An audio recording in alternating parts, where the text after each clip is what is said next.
Muito bem, já está conosco aqui Daniel Lemos. Bom dia para você, Daniel. Muito obrigado pela sua presença. Sempre uma honra recebê-lo aqui, trazendo as informações do Congresso, Câmara e Senado.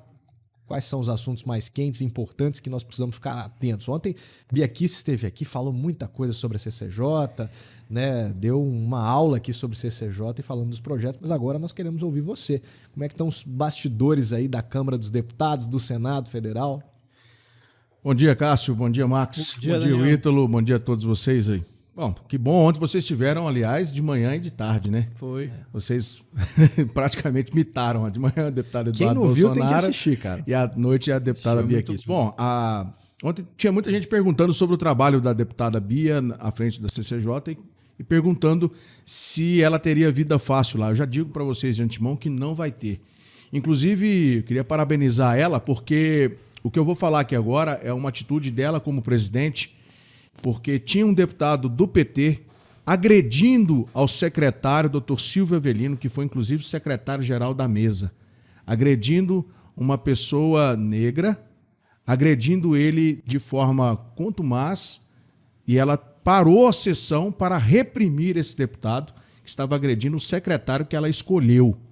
Só para vocês saberem a que tipo de coisa que vai se prestar. Fugindo totalmente da pauta, fugindo totalmente do que estava proposto, ela parou a reunião da CCJ e defendeu o secretário, Dr. Silvio Avelino, a quem eu gostaria de mandar aqui o meu abraço, porque é uma pessoa que está lá há muitos anos, foi secretário-geral da mesa, comandava no plenário, certo? Trabalhou constantemente nas comissões, dirigiu departamentos, foi diretor de várias áreas, meritocracia. Começou lá bem cedo, nos primeiros concursos, é uma pessoa que até hoje poderia já estar aí aposentada. Então, parabenizar a deputada Bia Kicis por essa atitude, porque lá o deputado está para trabalhar e falar sobre pautas, não agredir servidores. Isso foi uma lástima do que aconteceu e o meu repúdio aqui também ao que aconteceu com o Dr. Silvio. Bom, o que aconteceu essa semana foi que muito debate aconteceu em torno do discurso do deputado Arthur Lira, presidente da casa, e ontem o que aconteceu com o senador Rodrigo Pacheco, com as atitudes de falar que assessor fez isso, aquelas coisas, como se não tivesse nada a se preocupar. Interessante é que todo mundo fica gritando e esbravejando, Marcos, dizendo, nós precisamos votar a pauta, o governo precisa disso, o governo precisa daquilo. Mas só botando o dedo na cara do governo, só botando a faca no pescoço do governo. E ontem o governo estava lá, trabalhando favoravelmente para poder soltar pautas importantes para santas casas de misericórdia, para as instituições filantrópicas. Mais uma vez falando do auxílio emergencial de até R$250. Mais uma vez falando do Pronamp. E mais uma vez falando do programa o PEN, que é a ajuda para bares e restaurantes. E o ministro Paulo Guedes falando da questão do seguro-desemprego e adiantando também parcela do 13º dos aposentados e pensionistas. Parece que o Congresso, infelizmente, fica aéreo ao que está acontecendo e só quer fazer culpabilidade e politicagem. Apesar disso, ontem, em sessão do Congresso, né, tanto na Câmara primeiro, porque está acontecendo remota até o dia 2 de abril, como eu já expliquei na segunda-feira passada, então foi votado o orçamento geral da União, que eu dei algumas ideias, alguns valores do que poderia acontecer. Então foi votado na comissão ontem pela manhã, na comissão mista de orçamento, e à tarde foi votado no plenário da Câmara, em sessão remota, e depois no Senado. Realmente, muita coisa foi discutida e vai precisar realmente do governo ter um ajuste, um jogo de cintura, viu, Cássio? Muito importante para que possa compreender os indicadores. Apesar de nós termos visto a CNI colocar o PIB para 3,6%, o orçamento trabalhando com 3,2%, outras estimativas dizendo que em 3%. Questão do salário mínimo, por exemplo, né, a estimativa do salário mínimo ela tinha ficado inicialmente para o piso, né, com a inflação tinha chegado a 1.100, mas a proposta, por exemplo, a previsão inicial ficou de R$1.067, né? Então você vê que o governo vai precisar de fazer ajustes do que aconteceu sobre isso. Alguns questionamentos foram colocados, por exemplo, de tá faltando dinheiro para a saúde, tá faltando dinheiro para a educação, como sempre. Aí criticaram hoje, por exemplo, a manchete de um jornal aqui tradicional de Brasília, trazendo um alarde muito grande, falando, olha, não tem dinheiro para a Previdência, não vai ter reajuste para os militares. Até eu fui perguntado no meu canal do Telegram. O pessoal, Marcos, você está dando a risada, e eu até queria debater isso, porque a gente discute muito sobre isso. O orçamento é uma peça fictícia. É algo do previsível, daquilo que está diante do possível. Tem que esperar entrar uma arrecadação, tem que esperar entrar o recurso para que possa se fazer.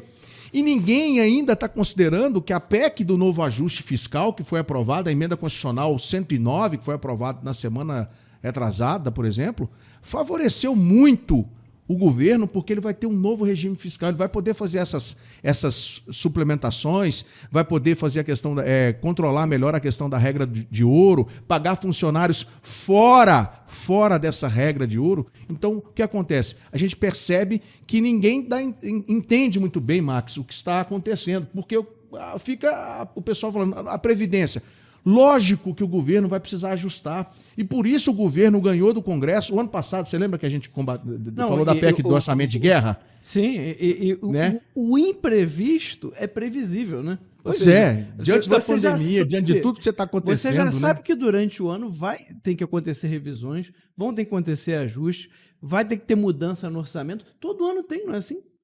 Quanto mais numa situação de urgência como essa que a gente está tendo. Pois é, o governo definiu uma meta, Max, de 247,1 bilhões para o governo central. Isso é o Tesouro, o Banco Central e a Previdência. E aí o pessoal reclamando, está faltando dinheiro para a Previdência.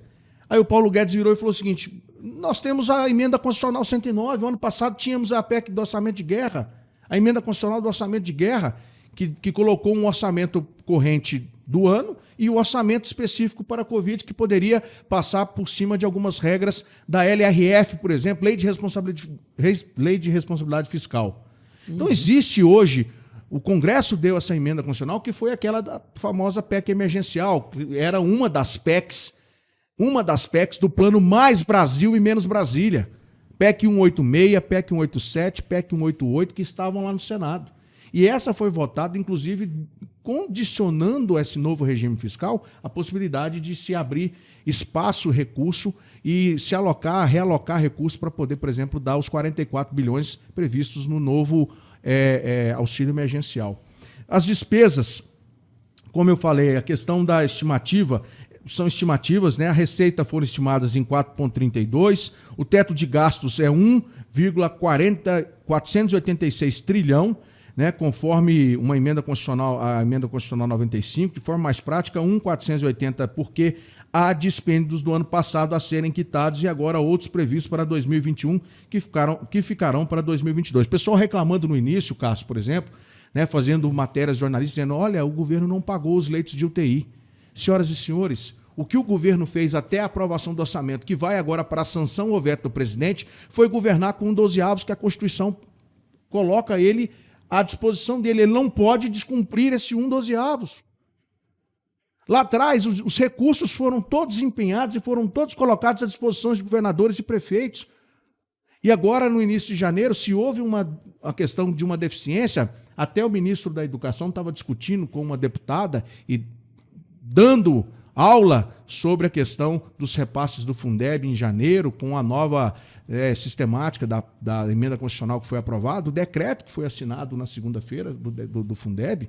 Até vi você comentando que você é pessoa que acha que não deveria ter, mas é aquilo que a gente sempre comentou. Até que se mude o sistema e colocar alguma coisa no lugar que seja palpável e que de fato ajude, que seja mais privado, menos público, que seja mais dependente, tudo isso vai depender, Max, de um Congresso que esteja afinado com essas pautas que nós concordamos e que nós pensamos. Sim. Por exemplo, o melhor programa social, qual que é, Cássio? Segundo Ronald Reagan, é o emprego. É o contra-cheque, né? Entendeu? É o trabalho honesto que a pessoa vai todo mês pegar o dinheiro e vai receber isso. Então, assim, obras de saúde, infraestrutura, muita gente criticando. Teve, sim, a questão dos reajustes militares que estava previsto. A emenda constitucional 109, por exemplo, ela disse, não era possível você dar aumento salarial. É uma contrapartida de um Estado que está num período de pandemia. Tem a questão da reforma administrativa? Tem.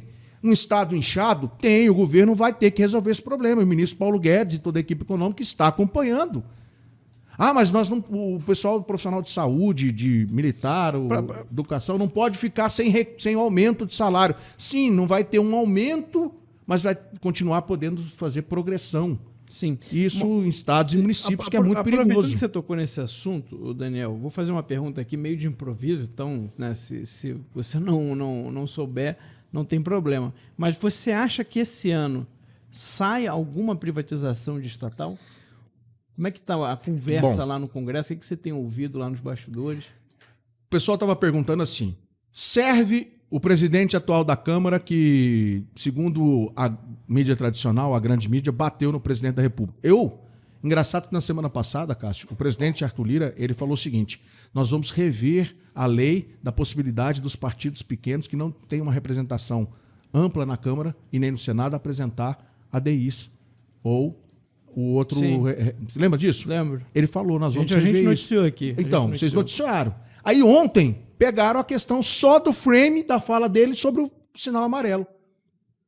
Quem pega o discurso dele todo é complicado, porque eles só pegam e fazem um frame daquilo que eles querem justificar, dizendo, olha, tá vendo? Tá falando mal do presidente. Acabou a lua de mel do Centrão com o presidente. Mas o presidente do PP, o Ciro Nogueira, senador Ciro Nogueira, foi lá e disse que está com o Bolsonaro em 2022.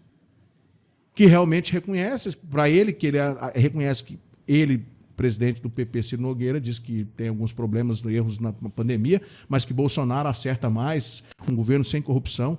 Agora, ontem, o Senado fazendo pressão para demitir ministro, com coisa que se não tivesse preocupado em atuar nessa questão da pandemia. Max, o ministro Paulo Guedes ontem, ao conceder a possibilidade de trazer o 13º dos pensionistas e dos aposentados, ele disse que ele foi, inclusive ontem, teve 2 ministros no Senado. Os ministros não têm se negado de forma alguma a ir à Câmara ou ao Senado ou em comissão mista. Senadores e deputados, ao mesmo tempo, perguntando para eles. O Ernesto Araújo foi, a ministra Tereza Cristina foi ontem e mostrou o brilhante trabalho que ela tem feito na questão de regularização de terra. E o ministro Paulo Guedes mostrou tudo o que é possível fazer e aposta que em 60 dias é possível seguir aquela linha de crescimento, né, realmente que está proposto, desde que deem ao governo as pílulas, o remédio para que ele possa trabalhar e não seja atrapalhado. Aí alguém perguntou, mas o auxílio deveria sair de 250 para 600 reais. Aí sabe o que o ministro Paulo Guedes respondeu? Tudo bem, senador, tudo bem. Nós podemos dar o auxílio de 600 reais. Nos ajude com as privatizações, porque aí nós vamos liberar caixa para poder potencializar o auxílio emergencial. Então, as privatizações, elas são mais do que importantes. A questão da diminuição na reforma administrativa, o enxugamento do Estado, é muito importante. Então, falando dos presidentes hoje, Max, eu até trouxe essa lista aqui, depois posso até passar para vocês, ela tem lá comigo. O Bolsonaro foi, em fevereiro, na sessão do Congresso que abriu a sessão legislativa e disse, eu quero 35 projetos prioritários para a Câmara e para o Senado. 20 estão na Câmara, eu até falava 19, quero corrigir aqui publicamente, eu falava 19, 16, mas é 20 na Câmara e 15, no Senado. 3 já foram votados na Câmara dos Deputados.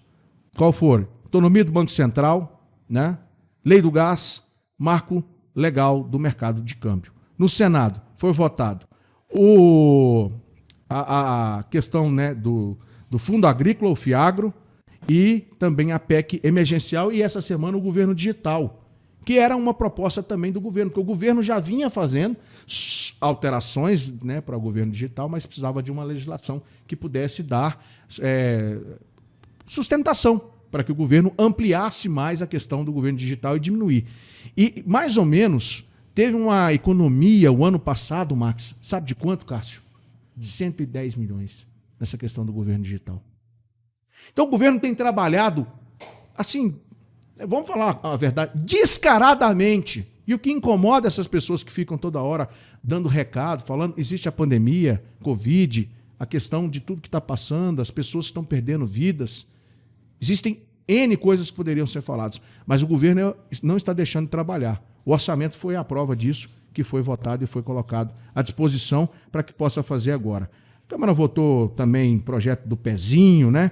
Votou um projeto de lei complementar, o 266, que vai para a sanção, por exemplo, que trata de excluir da contratação e do aumento de pessoal daquela empresa que trata da questão hospitalar, que faz a administração dos hospitais universitários. Ah, mas essa empresa não deveria nem existir. Tá, tudo bem, ela existe e nesse momento de pandemia é um gargalo, é um caminho que o presidente da República, que o governo, o Ministério da Saúde, junto com o Ministério da Economia, resolveu chamar lá 486 pessoas para trabalhar e precisava de um projeto de lei complementar para que isso fosse autorizado, para que alterasse. Tá certo? Também a contratação dessas pessoas vão atender as universidades que foram desmembradas. Como eu falei, o Programa Nacional de Triagem Neonatal, né, o PNTN, que por meio do estabelecimento do rol mínimo de doenças, a questão do teste do pezinho, para poder. Então ampliou, o governo vai ter que ver como vai tratar isso, porque quando se amplia o rol de teste para doenças, isso pode gerar algum gasto a mais. Mas o ministro Paulo Guedes está sempre acompanhando e está sempre dando respostas importantes, como também essa semana, por exemplo, votou um projeto de lei que cria o programa Proleitos, enquanto durar a emergência de saúde pública. O que é isso? O governo federal vai dispor mais recursos de uma dotação orçamentária, de fazer um ajuste, né, financeiro para que possa empenhar mais leitos, como já estava anunciando desde a semana passada. 1.000 e tantos que foram tantos para São Paulo, tantos para tais estados, ontem 681 e por aí vai. Então, para você ver que o governo está trabalhando e fazendo o Brasil realmente girar. Né? Como eu falei, o mais importante no Senado teve a presença dos ministros Ernesto, do ministro Paulo Guedes, da ministra Tereza Cristina e votou o governo digital. Esse foi o cenário, a questão política, o frame da narrativa. Nós precisamos matar ela no peito aqui, viu, Max? E dizer o seguinte, olha, vamos desconstruir. Abala politicamente, abala, atrapalha, mas é tudo isso que a mídia tradicional quer. Quer que você compre uma narrativa falsa para que você possa ficar triste, esmorecer e não seguir lutando pelo Brasil que nós acreditamos e nós estamos aqui. É essa guerra cultural, é essa guerra espiritual. Nós temos alguns momentos de espiral de silêncio, como já bem falado, já bem conversado. Terça Livre tem vários cursos e várias temáticas sobre isso. É por aí que a gente segue, lutando. Eu não tenho outro caminho a propor. Eu não tenho outro caminho a sugerir a vocês. Por isso que nós estamos trabalhando, cada um na sua trincheira, para nós levarmos o Brasil adiante. É isso. Perfeito, Daniel. Muito obrigado. Obrigado pelas informações, Daniel. Segunda-feira você está de volta, né? Segunda-feira a gente já traz aqui o Anderson. Segunda-feira a gente já Antes traz. Você respondeu, o diretor já está aqui. Obrigado aqui. Mas segunda-feira a gente traz assim, como eu vou, agora nós implementamos a volta na sexta para dar o panorama da semana, o que aconteceu, o que foi discutido, esses frames dessas narrativas políticas, articulação, como foi a coisa, como foi a semana do presidente, tudo. Na segunda a gente dá uma previsão. Daniel Lemos sempre trazendo informações aqui dos bastidores da Câmara, do Senado e sempre com suas gravatas estilosas aqui. Rapaz, essa gravata aqui eu vou te falar um negócio. Ontem eu voltei com ela porque eu gravei um vídeo ontem falando que eu ia estar no Terça Livre e também está em outra, hoje eu faço um outro canal também. Aí eu botei essa gravata e falei assim, eu vou com ela de novo, rapaz, só para poder causar. Presente dado, Cássio, lá em Minas, a gente cavalo dado, a gente não olha os dentes, né? Então a gente ganhou. Não, mas bonita a gravata. Rapaz. Estilosa, mas no sentido... Gostei.